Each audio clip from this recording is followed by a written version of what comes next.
Charlie confie à sa mère Lygia que la situation actuelle avec Vanessa est la pire chose qui lui soit arrivée dans la vie. Lygia lui rappelle combien il est difficile d'aimer ses enfants tout en leur imposant des limites. Elle regrette même de ne pas avoir été plus ferme avec Charlie lorsqu'il était plus jeune. Charlie lui demande s'il l'a déçu, mais elle le rassure, jamais. Cependant, elle lui dit qu'elle est un peu triste qu'il soit si dur avec Rama. Charlie réagit en affirmant qu'elle ne connaît pas toute la situation, car elle ne vit pas avec eux, et qu'il ne croit pas qu'une réconciliation soit possible avec Rama. Ils se quittent quand Eric arrive. Lucio informe Mana que Karina lui a rapporté qu'Eric ne laisse jamais Lygia seule. Cela complique les choses. Mana ne veut pas l'affronter directement. Elle ordonne alors à Lucio qu'ils iront leur rendre visite le lendemain. Elle veut que Lucio lui ramène Lygia. Juancho annonce à Tammy que Kata a découvert la carte SIM cachée. Elle a compris ce que cela signifie. Il a donc été forcé de lui révéler que Tammy est un agent de la DEA, et lui un collaborateur. Tammy se montre extrêmement préoccupée. Plus de personnes sont au courant, plus le danger est grand pour elle. Juancho, quant à lui, parle avec le cœur. Ce n'est pas qu'une affaire d'opération ou de mission, c'est aussi son mariage qui est en jeu. Tammy est blessée. Elle aurait aimé pouvoir être honnête avec Kata, mais il ne le peut pas. Tammy essaie de le rassurer, à partir d'aujourd'hui, il n'aura plus besoin de mentir. Mais elle insiste sur une chose, Charlie détient une information capitale, à savoir l'emplacement où se cache Manine. Elle est prête à tout pour la lui soutirer. Elle affirme qu'elle ne retournera pas en prison. Puis, froide, elle lui dit qu'il ne peut pas comprendre ce qu'elle a vécu. Elle le pousse à partir. Juancho s'en va, abattu.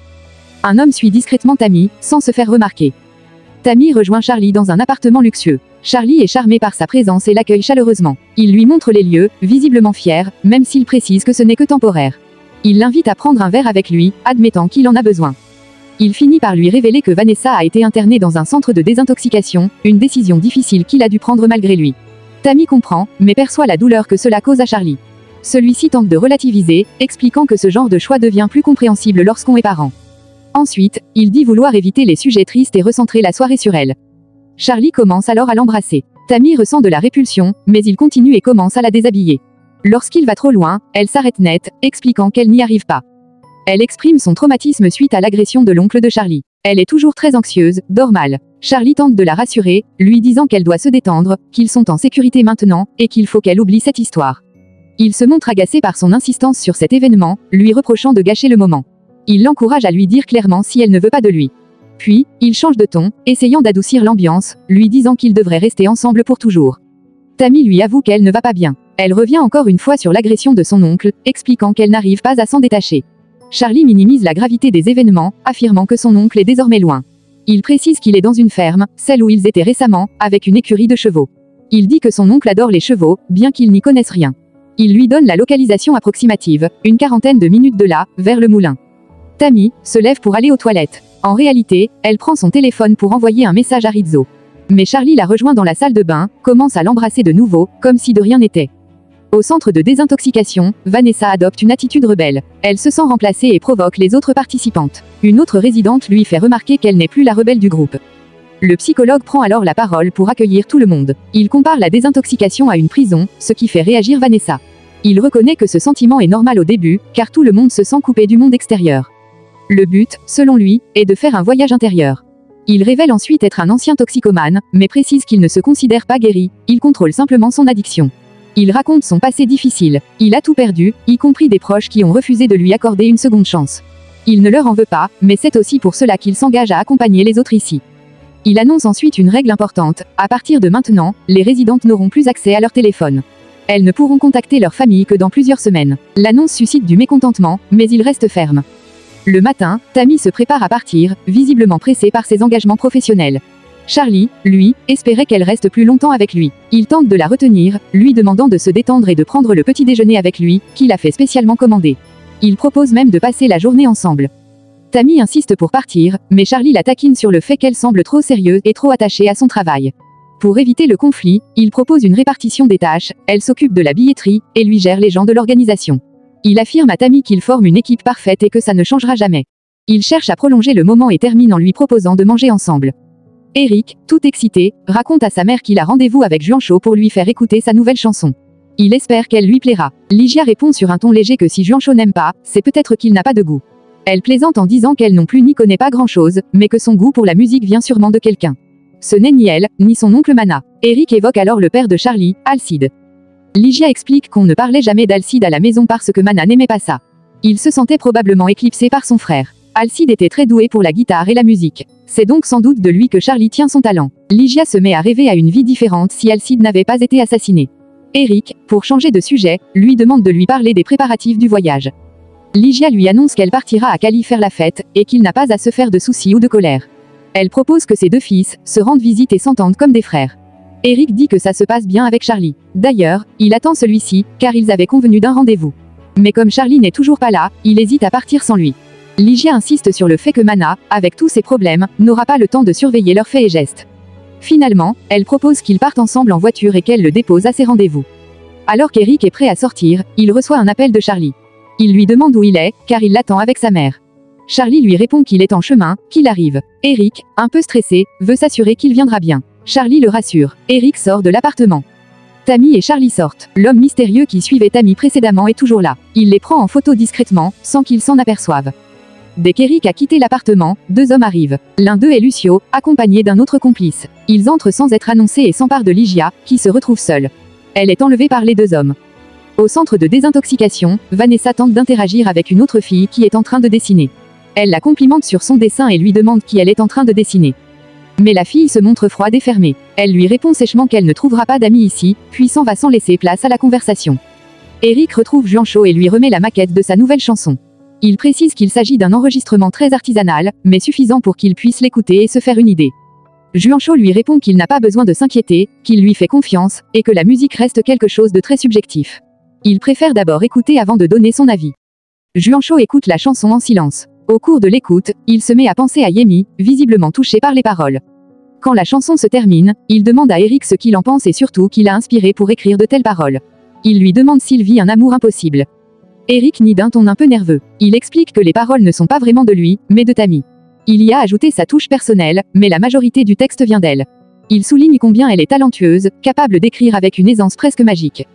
Eric demande alors si la chanson a plu à Juancho. Celui-ci répond qu'il a adoré. Il s'est même senti concerné par les paroles, car elles lui rappellent un amour interdit qu'il a vécu dans le passé.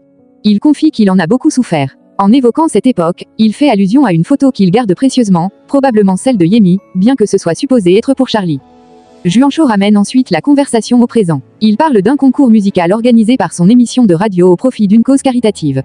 Il encourage Eric à y participer avec cette chanson, car il est convaincu qu'il a de grandes chances de gagner. Le concours permet aux auditeurs d'écouter plusieurs artistes et de voter pour leurs favoris. Les gagnants donneront un concert gratuit dans le quartier. Eric accepte de participer. Il dit qu'il rejoindra Juancho dans la soirée après avoir fait ses adieux à sa mère, Ligia, qui s'apprête à voyager. Juancho lui demande de transmettre ses salutations à Ligia. Tammy rejoint Rizzo. L'homme qui l'a surveillé les prend encore en photo à distance, sans relâche. Tammy informe Rizzo de ce que Charlie lui a révélé. Elle lui dit que Manine se cache dans une ferme près du Peignol, avec une écurie, non loin du moulin. Elle espère que cette information les aidera. Rizzo répond qu'ils ont déjà des agents dans cette zone, mais que c'est une région étendue, pleine de fermes similaires. Cette info ne suffit pas. Il lui demande si elle a autre chose à lui donner, mais elle n'a rien de plus. Elle avoue que c'est ce qui l'inquiète, Manine pourrait s'échapper à tout moment. Tammy exprime sa frustration. Rizzo tente de la rassurer, lui disant qu'elle fait déjà du bon travail. Mais il relativise en disant que si c'était vraiment le cas, il serait en liberté et Manine déjà arrêtée. Il promet de lancer des recherches sur place. Tammy demande à l'accompagner s'il le trouve. Rizzo refuse catégoriquement, expliquant que seules les équipes militaires peuvent intervenir dans ce type de mission. Tammy insiste, elle souhaite voir le visage de Manine au moment de son arrestation. Rizzo comprend son besoin, mais refuse pour des raisons de sécurité. Il lui demande de se contenter de savoir qu'une fois arrêtée, Manine finira dans une prison fédérale. Charlie se rend chez sa mère, Ligia. Il découvre qu'elle n'y est plus. Il cherche alors à joindre Eric, mais ne le trouve pas non plus. L'appartement est vide. Il ignore que Ligia a été enlevée peu après le départ d'Eric. Ligia, après avoir été enlevée, est amenée de force devant Manine. Celui-ci ne perd pas de temps pour la confronter violemment. Il lui rappelle qu'il l'avait prévenue, personne ne se débarrasse de lui, encore moins elle. D'un ton menaçant et ironique, il lui demande de dire bonjour à son mari, et l'oblige à l'embrasser contre son gré. Ligia, choquée et en colère, lui ordonne de la laisser rentrer chez elle. Elle affirme qu'il n'a aucun droit de l'enfermer ainsi, qu'elle n'est pas son esclave. Devant les hommes de main présents, elle le supplie de la libérer, mais personne ne réagit. Manine, agitée, commence à crier, demandant à ses complices d'obéir. Ligia, écœurée, lui dit qu'elle ne veut même plus le voir, qu'elle ne souhaite plus être avec lui. Manine explose alors de rage. Il lui reproche de l'avoir rejetée après tout ce qu'il a fait pour elle. Il rappelle qu'elle était une femme vulnérable, qu'on venait de lui tuer son mari, et qu'il l'avait récupérée à ce moment-là. Il insiste sur le fait qu'elle était sans défense, mais que malgré cela, elle lui plaisait. Lygia répond avec froideur et dignité. Elle dit qu'elle est restée avec lui uniquement par gratitude, parce que Charlie le considérait comme un père, et qu'elle pensait que c'était mieux ainsi. Mais elle n'a jamais été amoureuse de lui. Manine, furieux, ne la croit pas. Il affirme qu'elle l'a toujours aimé. Il la force à l'embrasser, mais Lygia le mord violemment pour lui résister. Elle lui crie alors qu'elle ne l'a jamais aimé comme elle avait aimé son frère Alcide. Elle dit qu'Alcide, son vrai mari, doit se retourner dans sa tombe en voyant ce que Manine est devenue. Manine, agacée, tente de détourner la conversation en disant qu'il faut laisser les morts tranquilles.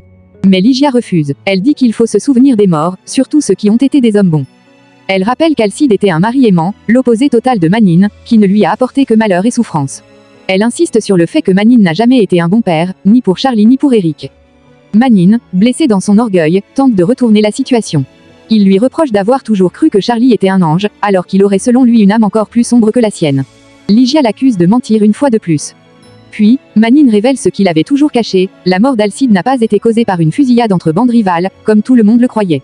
En réalité, c'est lui-même, Manine, qui a tué son propre frère. Il avoue avoir toujours été jaloux d'Alcide. Il dit qu'il l'a assassiné parce qu'il voulait Lygia pour lui seul, par pure possession. Il affirme que ce qu'il ressentait pour elle allait au-delà de ce qu'elle pouvait comprendre. Lygia, horrifiée, comprend enfin toute la vérité. Elle lui répond qu'il peut bien l'enfermer, la séquestrer, lui faire ce qu'il veut, mais que cela ne changera rien, elle ne l'aimera jamais. Enfin, elle lui lance une dernière parole pleine de haine et de justice. Elle espère que Manine subira le même sort qu'Alcide, qu'il sera trahi par ceux qu'il aime, et qu'il récoltera un jour tout le mal qu'il a semé.